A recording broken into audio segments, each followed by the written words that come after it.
So my name is Brett Davis. I am a student pastor at Chestnut Ridge Baptist Church. So I started working here at Chestnut Ridge 4 years ago. I had left ministry for about 2.5 years and had no idea that God was going to call me back into ministry. God in His sovereignty put it all together, and so I've been here 4 years.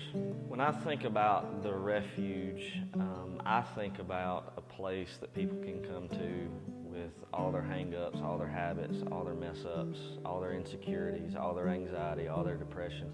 You know, whatever it is that they're carrying, we try to create a space for students to be able to come to this place and be a part of just what God's doing and who God is. And there have been lots of students that have walked through these doors over the last 4 years since I've been here that have, you know, the least likely of those that would step foot in a church. So we want to be a place that anybody, any student in Lawrence County, if they need a place to come and just experience who Jesus is, then we want to be that place. We've got 8 different schools that are represented in the refuge here, and so we just want to be a beacon of light to Lawrence County. Being in student ministry, and especially here at Chestnut Ridge, you got a wide range of students that come in and out of this ministry.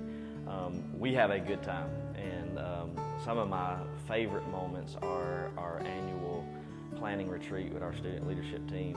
It's just an opportunity for us to sit around the table and dream and plan and talk about what God's going to do next year.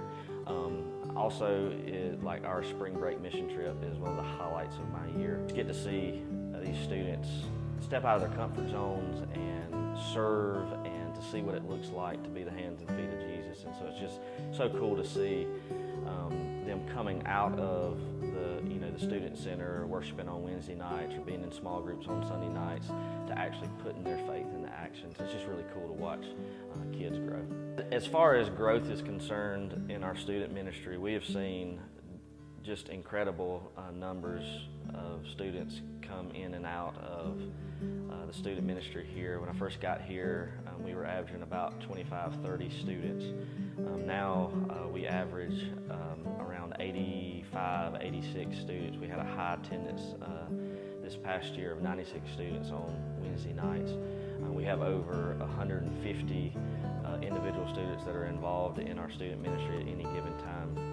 And so we've seen some numerical growth, and we know that with numerical growth comes, growth in other areas, but just the life change.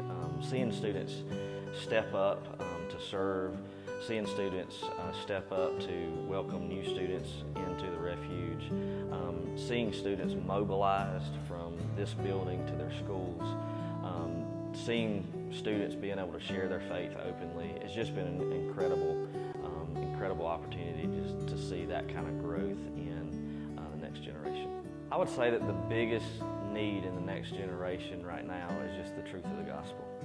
For so many years, as I've kind of migrated through student ministry, things have changed, and used to pizza and games and fun activities drew students to events and to church. And what I've noticed is that there's a longing and a hunger for the truth of the gospel. And so I think this generation is just hungry for truth, and so we have to strike while the iron's hot. In the 17 years that I've been in ministry, the most fulfilling part is just knowing that anybody can be called by God. We just have to be able to listen, that He can use the most unlikely people to accomplish His will and His purpose. I never saw myself as being in ministry, and so it's just proof to the goodness of God and how He equips those that He calls. For those that are called into ministry and may have some hesitations or some concerns about what's to come in ministry, I would just say trust the process and trust the processor. He doesn't make any mistakes, and so if you feel the call to ministry, just trust that call and not worry so much about the equipping, because He's going to equip you along the way. in reality, none of us are prepared for the call to ministry. Through the journey, He prepares us as He sees fit. And so just trust the process.